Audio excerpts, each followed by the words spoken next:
Hey guys, Claire here, and in today's video, we're going to talk about all things Harry and Meghan. Now, before we get started, Spare is still going strong, topping those Amazon charts and a lot of other nonfiction book charts as well, so well done.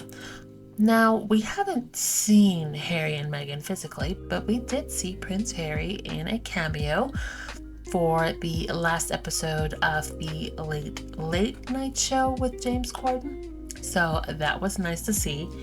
And although we haven't seen them physically, that has not stopped the rumor mill from milling, which completely goes in the face of all of the Harry and Meghan detractors who love to say, well, why don't they go away? They're courting the media. Even when they're not seen, there are daily articles about them. Even one of the loudest and pettiest Harry and Meghan detractors this week admitted that, they don't really make a lot of money talking about Kate and her dresses. Harry and Meghan are the moneymakers. And I truly feel like for a lot of these people within the UK media, the love and hate for Harry and Meghan goes both ways because they hate that they don't work with them. They're completely against the media. They will sue them. They've cut off all contact with the media, and they don't do the things that the rest of the Windsors do in order to have close relationships with the media. So they've taken it personally that both Harry and Meghan refuse to work with them and refuse to pony up their children for content. But at the same time, they have to talk about Harry and Meghan, because if they don't talk about Harry and Meghan, those clicks ain't clicking. Goodness me, I mean, we don't want them to stop talking, because, I mean, you'd lose your livelihood at this rate, wouldn't you? I mean, we can't just talk about what Kate's new dress looks like. It's on the front page of the papers every day. Now, this week it was very heavy on the Kate, William, and the Middletons, right? So we didn't see Harry and Meghan at all. But this week there was a lot of conversation surrounding the party, it's not Party City, the party planning business that the Middletons have. Now we know that it went belly up, even though months ago I believe I saw those articles saying, it's expanding to the US, and we saw her doing those photo shoots. They're like, take that, Harry and Meghan. Yeah, Princess Kate's mother, and their business is thriving. And here we are months later, not thriving, not even surviving. It's dead. It's gone belly up. And not only that they filed for bankruptcy, but now we found out that they received one of those COVID loans. A lot of businesses got those during the height of the pandemic. And now that they've gone belly up, there's a lot of people wondering, well, who's gonna foot the bill for the loan that y'all got if you gone belly up? Now, I know what you're thinking. Claire, what does this have to do with Harry and Meghan? Hold on, I'm getting to it. As with all things concerning the House of Windsor, Harry and Meghan somehow, some way is used to distract, right? It's always projection or distraction, 99% of the times. And this time, they didn't really touch on Harry, but decided, by they, I mean a lot of the royalist fandom on social media, particularly on Twitter, try to put out these narratives concerning Mama Doria. So taking old photos of Mama Doria coming out of a laundromat with blankets, they decided to spin the tale that, well, look, don't pay attention to Kate's mom and her business and the bankruptcy and the questionable money situation. Look, Doria and Meghan. Yeah, she's coming out of a laundromat. Meghan's this big duchess. She's making all this money from Netflix. Yet here's her mom, like a pauper, coming out of a laundromat. Now, of course, the Sussex squatties and the Harry and Meghan stands don't play, so the girls and guys gather them up together by providing receipts for these photos that were used to create their false narratives. Turns out the photos that they used were old photos of Mama Doria And yes, she was coming out of a laundromat with blankets, but this was taken during the height of the wildfires in California. Now, if you live in the US, then you would have known that a while back, California had some really serious wildfires. And Mama Doria had volunteered and donated blankets of her own. But in the wake of everything, there were a lot of other blankets being donated by a lot of other people. So Mama Doria took it upon herself to make sure that those donated blankets were laundered before they were distributed to those in need. So how do you take a photo of someone doing a good deed, quietly giving back to her community, to spin tales in an effort to distract from Kate Middleton's mother's feelings? Really?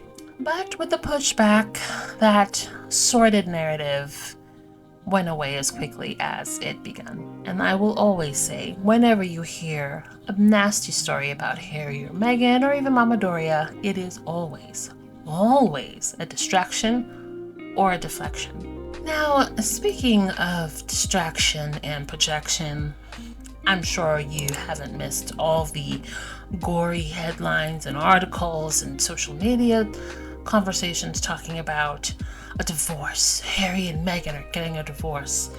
Now, this comes after weeks of lots of headlines by tabloids and other people talking about William and Kate getting a divorce.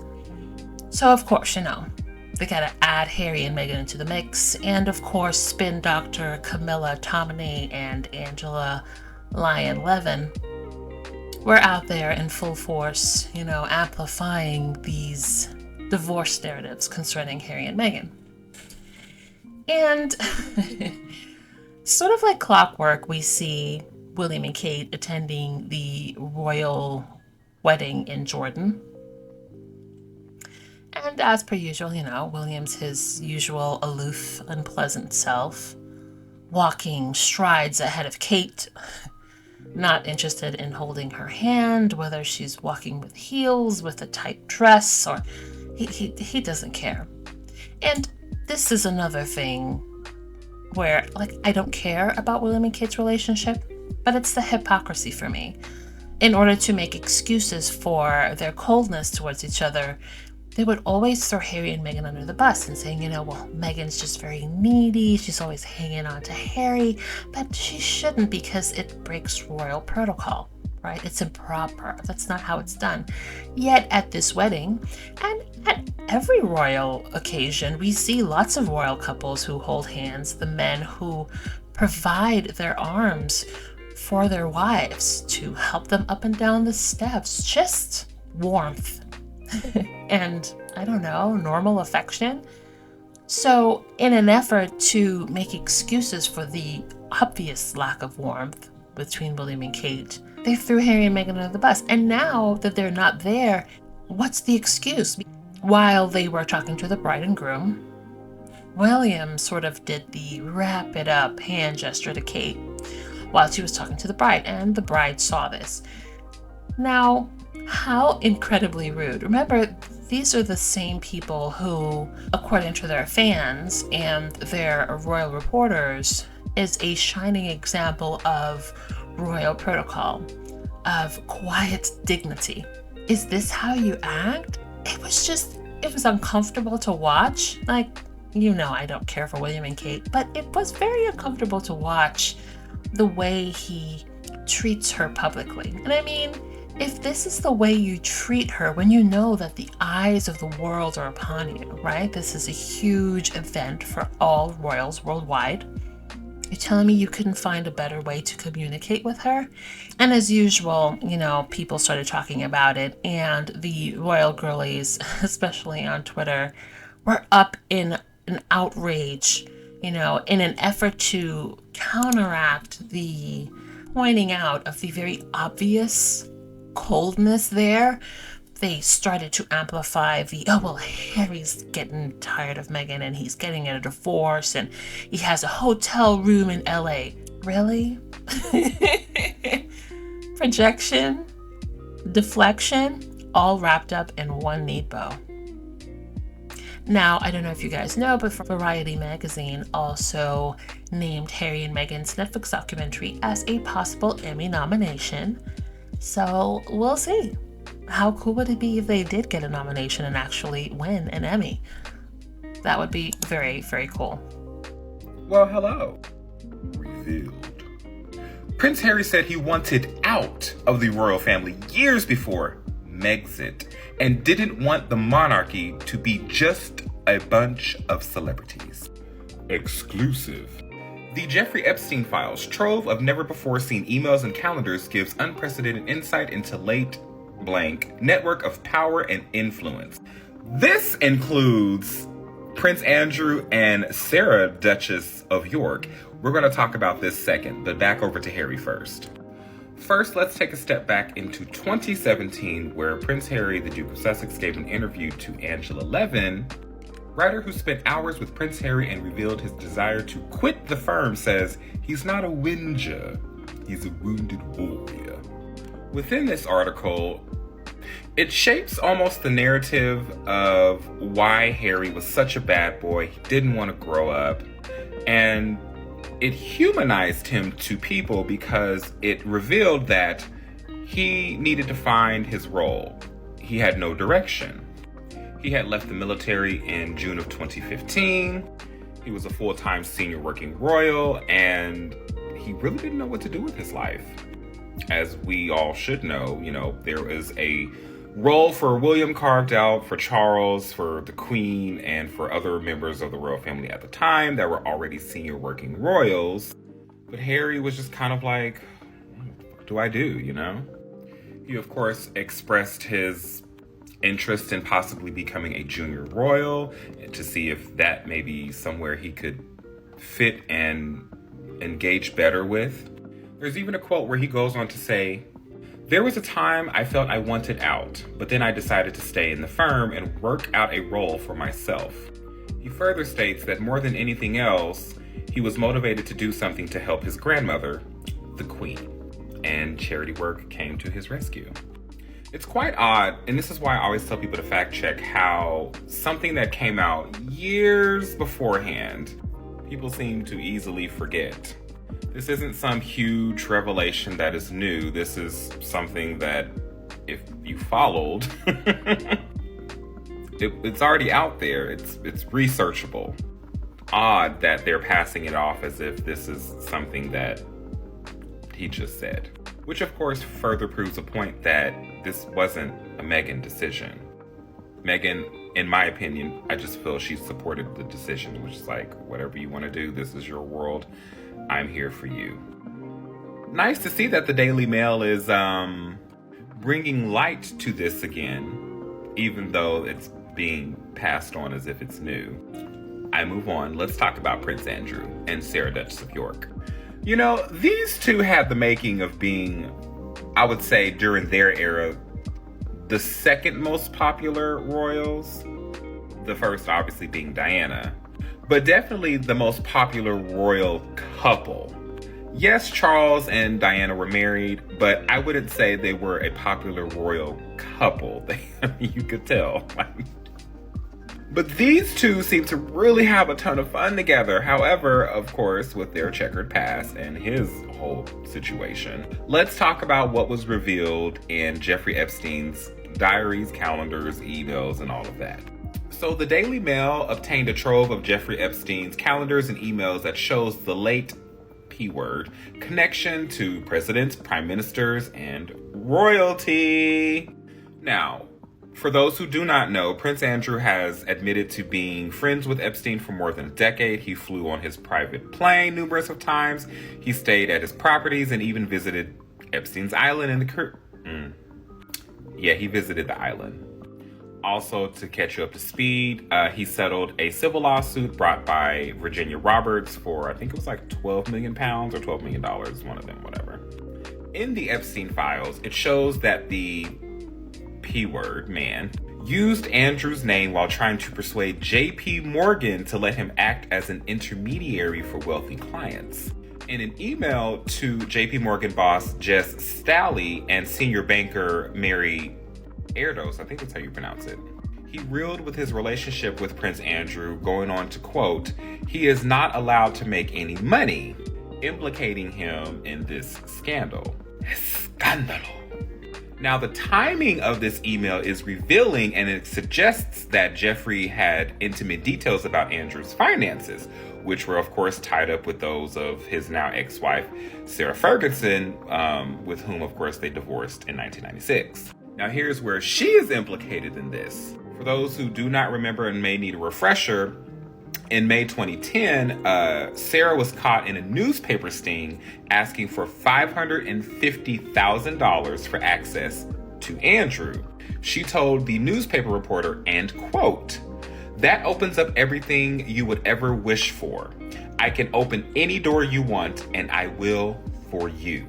Of course, Sarah went on to later say she deeply regretted the whole situation and Andrew didn't know anything about it. This was driven because she, at the time, was upwards of $5.5 million in debt in 2011, which of course was paid off by Andrew's intervention. However, Epstein paid $17,000 to Ferguson's former PA, Johnny O'Sullivan, which helped stabilize her finances. Sarah took money from Epstein. Additionally, in a scheduling entry for March 3rd, 2010, Epstein's assistant wrote, and quote, "Still need to try and schedule the Duchess for Tuesday or Wednesday. I have emailed her assistant, Amanda, for a meeting." Amanda, who is Amanda Thirsk, who worked for Andrew for many years, Epstein replied, "Duchess, anytime." There's also photos of Sarah Ferguson at Epstein's New York mansion. Lawyers for Andrew and Fergie's spokesperson, of course, had no comment. Ladies and gentlemen, that is your In Royal News for the last day of May, May 31st, 2023. I keep saying it. Once Harry started taking people to court, I'll say they, meaning the media, was going to start to leave him alone. Now, of course, they still kind of talk about him, but not in the same sense as we are seeing them talk about the other royals now.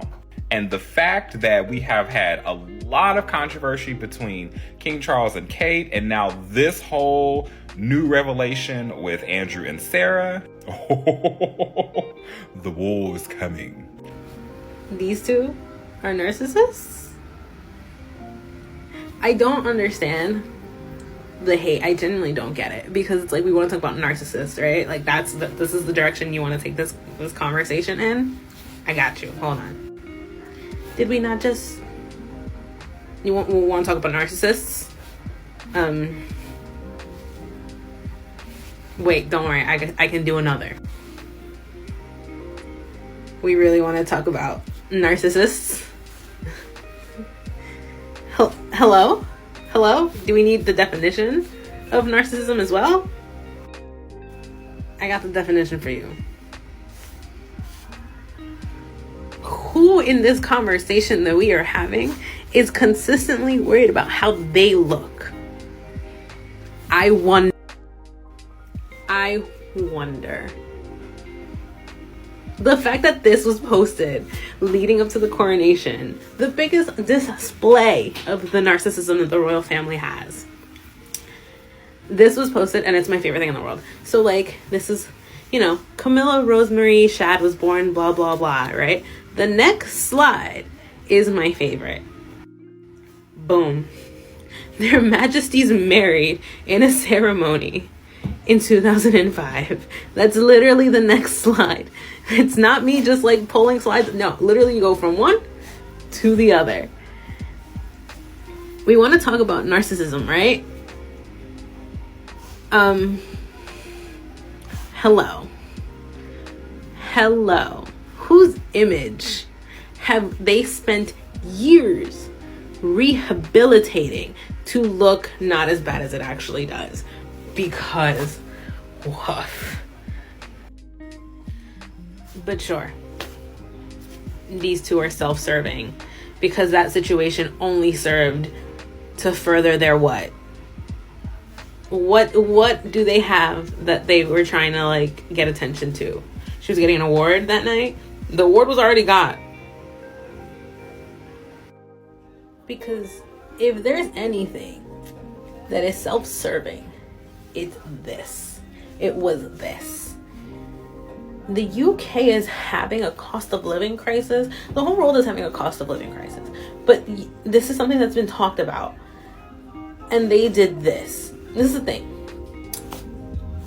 Meghan Markle can do whatever. Her mom can do whatever. They can do whatever.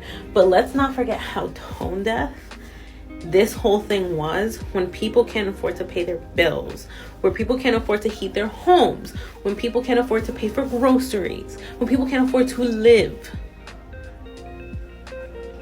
The sustained barrage of animosity toward Meghan Markle is not because she's a bad person. Time and again, her friends and colleagues come out on social media and assure us she's compassionate, capable, and honest.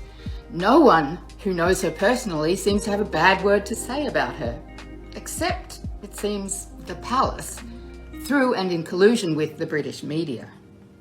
The royals are a codification of British culture, so something big and structural is going on here. Meghan isn't just an American actress who teamed up with the second in line, always the axis of vulnerability for a monarchy, to rock the boat. She's a flashpoint in a battle to save the ancient patriarchy. Not just the royal family, but the whole essence of what it signifies and stands on. Ancient imperial power itself. Racist, sexist, theocratic, economically exploitative civilization. Yep, if this were a fairy tale, Meghan would be the Witch of the Windsors, the beautiful, troublesome foreign wife, convicted of obscure crimes, locked up in the tower, and then handed over to the people to satisfy their bloodlust after they rejected the adulteration of the tribe.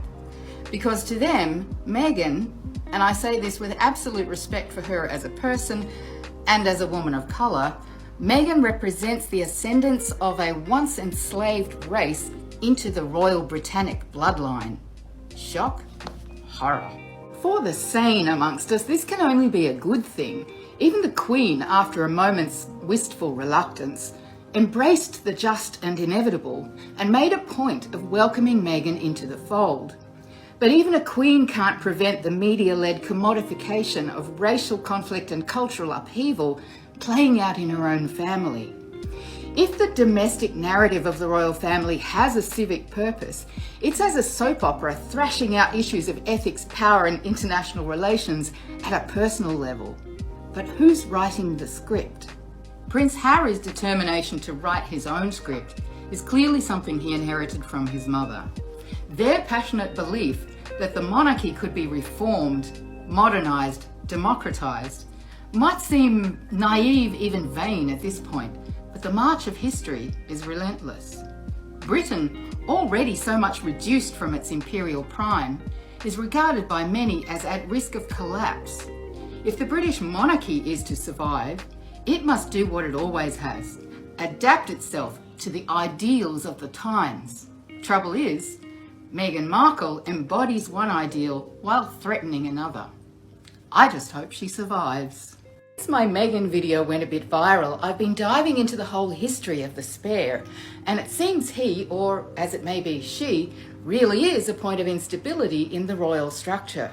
The whole idea that the monarch needs to produce an heir and a spare is a modern thing. Before the Victorian era, 50% of children didn't make it to maturity, so dynasties needed plenty of spares, several of whom might come in succession to the throne. In fact, you might argue the heir and spare thing is post-Edwardian because Queen Elizabeth's father, Albert George, really the first spare, was a legendarily conscientious and traumatised man who succeeded to the throne when his older brother Edward abdicated. Incidentally, the royal family really should have been nicer to Wallis Simpson. She saved their asses. Edward's father, King George V, said of his son that when he became king, he would wreck the monarchy and the empire. It was King George's dearest hope that the throne would pass swiftly from the spoilt, willful, self-indulgent, horribly racist Edward to his brave, sensitive, dedicated younger brother, Albert, and Albert's intelligent, responsible daughter, Elizabeth. And Wallis gave him a reason to make it so. Suddenly, Elizabeth's sister became the spare, Margaret spent her formative years in that privileged but precarious and pointless position, and it formed her into a high society wild child, notorious, delicious, formidable, scandal-plagued, and hard to manage for the rest of her tempestuous life. A generation later, Princess Anne was the royal spare in her early years, but that role soon passed to Andrew, and, well, we know where that ended up. There just seems to be something inherently problematic in the spare's enforced state of dependent, entitled, indefinite suspension that messes with their acceptance of their role in the hierarchy and often leads them to challenge the limits of both their freedom and the archaic institution that shapes and constrains it. But Harry's not the problem here, he's just the catalyst. I think the real conflict is between the women. If Kate sets up in opposition to Meghan, that puts William and Harry at loggerheads. If Camilla then sides with Kate, that sets the entire court against Meghan and recruits the criminally destructive British press. It breaks my heart to see the palace sacrifice Harry, the smart, good-hearted ginger spare, in order to reject his beautiful, accomplished mixed-race wife, necessitating their fleeing that crumbling institution when it almost certainly cannot preserve itself without them. So this commenter commenting on, because she thinks that Harry and Meghan have split because, of course, she lives with them in her fever dreams, and she's saying Charles will claim crown rights to the kids and Meg will get a payout. First of all, there is no crown rights to the kids, okay? This is 2023. Some foolishness that happened in the 1700s is not going to be legal now. Second of all, Charles would never do it. Charles barely wanted his own kids. Like, come on. And so he had to have them because he had to have an heir and a spare. But, like, Charles doesn't want the kids. And then, of course, we have the added complication that they're both living in America. They have an American mother who is a citizen, and that makes Archie is able to get dual citizenship. Lilibet was born in America, so she's born an American. Like, nobody's coming to get those kids. Nobody's coming to get those kids. And those kids aren't going to England because guess what? They don't have any security in England, and nobody's going to risk taking those kids to England. This user is living in her fantasy world, or his fantasy world, hard to know, where they want some drama. They're a little bored of Harlequin romances. Maybe they don't read. Soap operas are not what they used to be. And so they're creating the fantasy world in their minds, just like so many of them. And like any good soap opera, the people who love each other split up, and then of course the king swoops in to take the children. Like, maybe it is Harlequin romance, but the 1980s type. You are absolutely ridiculous. There is no evidence that these people have any strife in their marriage. They were seen together just a few weeks ago. It's not very long ago that the two of them were at Meghan's award ceremony. There was no indication whatsoever that there was any problem with the two of them. You don't see them together. Do you know why you don't see them together? Because they're avoiding the paparazzi. They're avoiding the press. They're not giving you your photos. And that's why you have to make things up in your little minds. You have to make things up because nothing real is playing out for you to see. So why don't you go back to your Days of Our Lives or Coronation Street or whatever it is you're used to having to satisfy your vivid imagination, and leave Harry and Meghan alone. Do you guys remember when Tom Sykes from the Daily Beast actually used to offer pretty nuanced royal coverage when he would call out William and Kate for the fact that they were just incredibly work-shy royals? When he wrote great stories about how such good parents they were, but how they were also just like not doing their actual jobs. When he admitted in an article that he was told by the daughter of an earl that Prince William was having affairs. When his articles seemed actually interesting and not just full of what could be Daily Mail headlines. Because now he spends all of his time just shitting on Harry. And they could just be one of the many publications that realized writing about Prince Harry and Meghan Markle sells. Because the day that everybody realized that Queen Elizabeth was most likely going to pass away, the story that they put out led with Prince Harry. The royals are doing a lot and they're still talking about Harry. And a lot of articles say a friend of William's or a friend of Charles, and they use that as like their source. And I think it's pretty clear that William is the one that's like providing this intel, or he's like allowing someone that he knows to talk to Tom Sykes, because we don't get any negative coverage about Will and Kate anymore. Gone are articles like this, and gone is commentary like this that calls Kate the Duchess of Dole. We get like exclusive stories about rumors, or like Kensington Palace responding to rumors, or puff pieces about William and Kate, and non-stop negative coverage about Harry. And I've said this in a previous video, but the absolute best thing that could have ever happened to William and Kate is Harry and Meghan leaving. Because now they don't have to do anything to get any sort of support. They just have to get enough people to hate Harry and Meghan that you'll love them by default.